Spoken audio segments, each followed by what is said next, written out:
हम लोग शुरू करने जा रहे हैं बच्चों केमिस्ट्री का सबसे ज़्यादा इंपॉर्टेंट चैप्टर केमिकल बॉन्डिंग, रासायनिक आबंधन। Chemical bonding and molecular structure भी आप इसे नाम दे सकते हैं, क्योंकि इस चैप्टर में बेसिकली हम लोगों को बच्चों डिफरेंट डिफरेंट मॉलिक्यूलर स्ट्रक्चर्स के बारे में जानना है। आगे चल के आप लोग जब ऑर्गेनिक पढ़ेंगे, इनऑर्गेनिक पढ़ेंगे, तो इन स्ट्रक्चर से ही आपका जो है वास्ता पढ़ना है बच्चों। इन स्ट्रक्चर से ही आपको रूबरू होना है। So we can name this chapter as chemical bonding and molecular structure 11। बच्चों ये बहुत ज़्यादा महत्वपूर्ण चैप्टर है, सबसे ज़्यादा इंपॉर्टेंट चैप्टर है, क्योंकि आप ऑर्गेनिक केमिस्ट्री की बात करें वहाँ भी आपको स्ट्रक्चर से वास्ता पड़ता है, आप इनऑर्गेनिक की बात करें वहाँ पर भी आपको कहीं ना कहीं बच्चों स्ट्रक्चर्स की जरूरत पड़ती है। सो अल्टीमेटली बच्चों this chapter is useful in all three parts, physical, organic, inorganic। Organic inorganic में तो स्ट्रक्चर से काम पड़ता ही है। कई बार बच्चों फिजिकल में भी आपको कुछ प्रॉब्लम्स ऐसी मिल जाती है जो कहीं ना कहीं स्ट्रक्चर पर बेस्ड होती हैं। आप जो भी यहाँ पर कुछ लर्न करेंगे बच्चों, वो आपको केमिस्ट्री की तीनों ब्रांचेस में पढ़ने को मिलेगा। सेकेंडली, इस चैप्टर पे बच्चों सबसे ज़्यादा प्रश्न बनते हैं। आप कोई भी कॉम्पिटिटिव एंट्रेंस एग्जाम उठाइए बच्चों, केमिस्ट्री में सबसे ज़्यादा पूछे जाने वाले प्रश्न मोस्ट प्रोबेबली बच्चों इसी चैप्टर से होते हैं, क्योंकि आप लोग जो ऑर्गेनिक या इनऑर्गेनिक में पढ़ेंगे वो भी कहीं ना कहीं इसी पर बेस्ड होंगे। So whatever you are going to learn is highly important. You need to give more attention towards this chapter in comparison of other chapter. बच्चों बाकी सबको भी देना, भरपूर देना, और इसको भी भरपूर देना है, क्योंकि इसको भरपूर देने से आगे का काम आपका बहुत सुलभ, सरल, सहज हो जाएगा। बच्चों हम लोग बात कर रहे हैं अभी केमिकल बॉन्डिंग के बारे में, और केमिकल बॉन्डिंग के बारे में समझें तो उसके लिए हमको समझना पड़ेगा एग्जैक्टली केमिकल बॉन्ड, रासायनिक बंध। बच्चों एक बड़ा कॉमन सा टर्म होता है बॉन्ड। हम बोलते हैं कि साहब मेरी उसके साथ में बॉन्डिंग अच्छी है, मेरी उसके साथ में बॉन्डिंग बेकार है, या उन दोनों की आजकल बॉन्डिंग बहुत चल रही है, उन दोनों के बीच में केमिस्ट्री बहुत चल रही है। हालांकि हम लोग केमिस्ट्री बोल दिया करते हैं, पर वो एक्चुअली अगर देखा जाए तो टेक्निकली वो गलत होगा, वो बॉन्डिंग कहना ज़्यादा अच्छा होगा बच्चों, कि हाँ उन दोनों के बीच में बॉन्डिंग बड़ी अच्छी है। बॉन्ड का मतलब होता है कोई भी दो के बीच में बड़ा प्यार हो, बड़ा स्नेह हो, बड़ी घनिष्ठता हो बच्चों, तो उसे हम बोला करते हैं बॉन्ड। और phenomenon is known as chemical is known as bonding. अब पर्टिकुलरली बच्चों अगर वो कोई दो केमिकल स्पीशीज के बीच में हो, दो ह्यूमन बीइंग के बीच में होगा तो वो ह्यूमन बॉन्डिंग होगी, ह्यूमन और एनिमल के बीच होगा तो उसे आप ह्यूमन एनिमल बॉन्डिंग कह सकते हैं बच्चों। और अगर वो कोई दो केमिकल स्पीशीज के बीच में है, केमिकल स्पीशीज से मतलब it may be two atoms, it may be two molecules, even two molecules भी बच्चों, और या फिर दो आयंस भी। अभी शायद हो सकता है अगर किसी किसी को थोड़ा बहुत पढ़ा हुआ हो तो बोले अरे मॉलिक्यूल के बीच में बॉन्ड कहाँ बनता है, मैं बना के बताऊंगा बच्चों आगे चल के, बेफिक्री से इंतजार कीजिए। लेकिन हम यहाँ पर बात करें बच्चों कोई भी दो केमिकल स्पीशीज के बीच में, दो रासायनिक युक्तियों के बीच में लगने वाला बल जो उनको आपस में बांधे रखता है बच्चों, it is a force which held more than one chemical species together, उसे हम बोला करते हैं बच्चों केमिकल बॉन्ड। और फिनोमिनन को हम बोला करते हैं केमिकल बॉन्डिंग, क्योंकि केमिकल स्पीशीज के बीच में लग रहा है। आई रिपीट बच्चों, कोई भी दो एटम्स या मॉलिक्यूल्स या आयंस के बीच में लगने वाला इंटरमॉलिक्यूलर फोर्स जो उनको आपस में बांधे रखता है, उसे हम बोलते हैं केमिकल बॉन्ड, और फिनोमिनन को बोला करते हैं केमिकल बॉन्डिंग। इस चैप्टर में बच्चों we will deal with various kinds of chemical bonds, and obviously phenomenon भी हम उनके पढ़ेंगे, how those bonds are formed. Obviously we will be dealing with chemical bonding, and ultimately we will be able to come to some conclusion that what is their molecular structure। तो ultimately बच्चों हमको इसी बारे में इस chapter में पढ़ना है। अब केमिकल बॉन्ड जो उनको आपस में बांधे रखे, प्रश्न उठता है साहब उसकी जरूरत क्यों पड़ी, what is the need of formation of chemical bond between more than one species.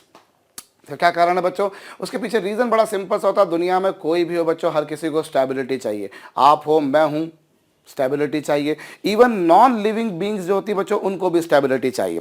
For example बच्चों यदि मान लीजिए मैं यहाँ पे ग्राउंड पे खड़े होकर किसी बॉल को ऊपर फेंकता हूँ, जब मैं किसी बॉल को मान लीजिए h हाइट ऊपर फेंक देता हूँ तो उसकी जो एनर्जी है बच्चों आपको पता होगी वो mgh हो जाती है।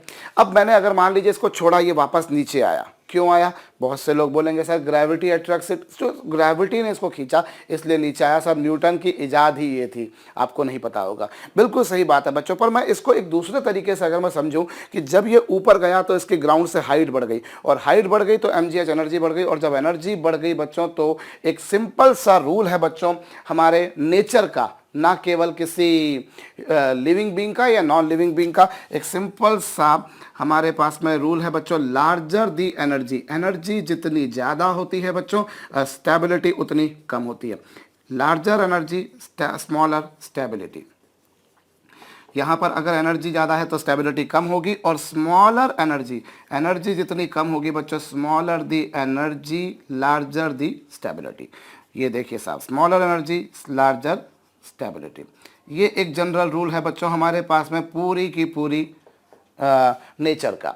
एनर्जी जितनी ज़्यादा होगी स्टेबिलिटी उतनी कम होगी। अब हुआ ये कि साहब जब ये ऊपर गया तो इसकी एच बढ़ गई, एच बढ़ गई तो mgh बढ़ गई। Energy is directly related to H रे। एनर्जी एच के प्रोपोर्शनल है, एच ज़्यादा होगा एनर्जी ज़्यादा होगी, एच कम होगा एनर्जी कम होगी बच्चों। अब जैसे जैसे ये बॉडी नीचे आएगी वैसे वैसे उसका एच कम होते जाएगा, और एच कम होते जाएगा तो उसकी एनर्जी कम होती जाएगी, और एनर्जी कम होती जाएगी तो स्टेबिलिटी बच्चों बढ़ती जाएगी। सो ये नीचे आ रहा है, उसको आप यूँ भी समझ सकते हैं कि इसको ग्रेविटी खींच रही है, आप उसको यूं भी समझ सकते हैं कि वो जब नीचे आ रहा है तो एनर्जी कम हो रही है, और एनर्जी कम होने से स्टेबिलिटी बच्चों बढ़ेगी। आप दो अपोजिट चार्जेस एक दूसरे को अट्रैक्ट करते हैं, उसके पीछे भी रीजन ये, आप बोल सकते हैं दो अपोजिट चार्जेस इलेक्ट्रोस्टैटिक अट्रैक्शन दिखाते हैं, बिल्कुल सही बात है, लेकिन क्यों दिखाते हैं? बिकॉज जब वो पास आते हैं बच्चों तो एनर्जी कम हो जाती है, स्टेबिलिटी बढ़ जाती है। इसी तरीके से दो लाइक चार्जेस, पॉजिटिव पॉजिटिव या नेगेटिव नेगेटिव, एक दूसरे को रिपल करते हैं। यू मस्ट बी नोइंग बच्चों that is basically when two like charges repel each other then even the energy, because उनकी जो म्यूचुअल एनर्जी होती है बच्चों वो कम हो जाती है, और जब एनर्जी कम हो जाती है तो स्टेबिलिटी बढ़ जाती है। तो ये कारण है बच्चों कि अनलाइक चार्जेस अट्रैक्ट करते हैं, लाइक चार्जेस रिपेल करते हैं। शायद आपके जहन में कभी आया हो, ये सुना होगा आपने कि unlike charges attract each other, like charges repel each other. May be some of you may be knowing that reason, but एक रीजन मैं ये भी बोल सकता हूँ क्योंकि जब वो पास आते हैं तो एनर्जी कम होती है, स्टेबिलिटी बढ़ती है, और या फिर दूर जाते हैं तो एनर्जी कम होती है। लाइक चार्जेस में एनर्जी जब दूर जाएंगे तो एनर्जी कम होगी, स्टेबिलिटी बढ़ेगी। ऐसे ही बच्चों अगर मान लीजिए मैं किसी स्प्रिंग को खींच के छोड़ दूँ, स्प्रिंग आपके पास में है, यू हैव अ स्प्रिंग, और आप अगर किसी स्प्रिंग को बच्चों स्ट्रेच कर दें, उसे आप खींच लें, इस तरह से आप उसे खींच लें बच्चों, या फिर आप उसे कंप्रेस कर दें कुछ इस तरह से और आप उसे छोड़ दें, तो अल्टीमेटली क्या होता है बच्चों, उसे स्ट्रेच किया जाए या कंप्रेस किया जाए और छोड़ दिया जाए, then it comes to its natural length, वो उसकी वास्तविक लंबाई में आ जाएगा बच्चों, और जब वास्तविक लंबाई में आ जाएगा तो उसकी एनर्जी कम हो जाएगी।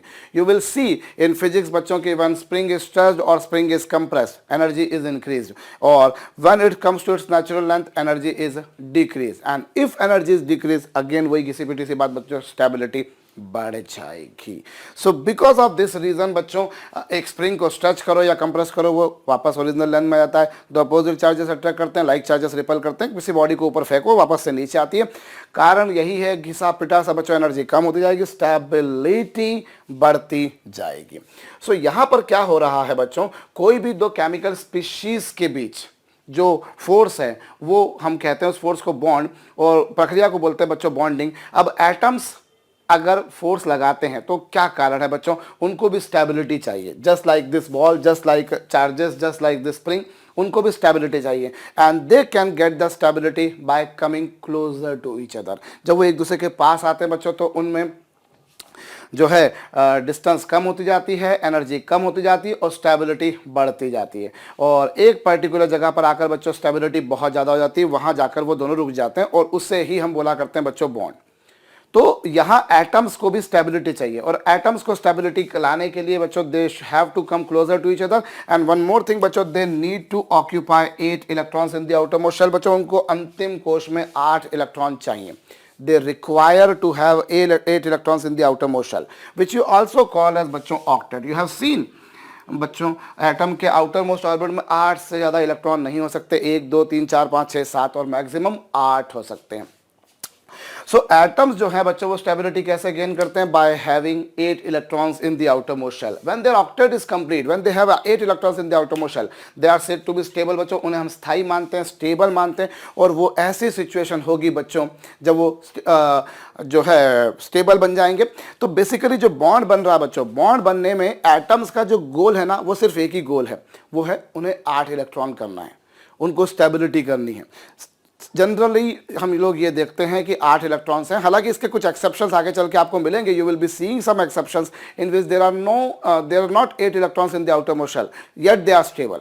ऐसे भी मिलेंगे आपको, बट बेसिक लेवल पर ये कहा जाए बच्चों तो बॉन्ड बनने का कारण है उनके अंतिम कोश में 8 इलेक्ट्रॉन्स हो जाए। जब 8 इलेक्ट्रॉन्स हो जाएंगे तो एनर्जी कम हो जाएगी, एनर्जी कम हो जाएगी तो स्टेबिलिटी बढ़ जाएगी। तो वन बाय वन अब जो हम लोग जो है अब डिफरेंट डिफरेंट बॉन्ड्स के बारे में पढ़ेंगे और उनकी प्रक्रियाओं के बारे में बात करेंगे, लेकिन हमारा जो बेसिक इंटेंशन होगा बच्चों वो बॉन्ड बनाने का, उसके पीछे रीजन होगा उनको स्टेबिलिटी इंपार्ट करना, और stability can be imparted when they have 8 electrons in the outer most shell.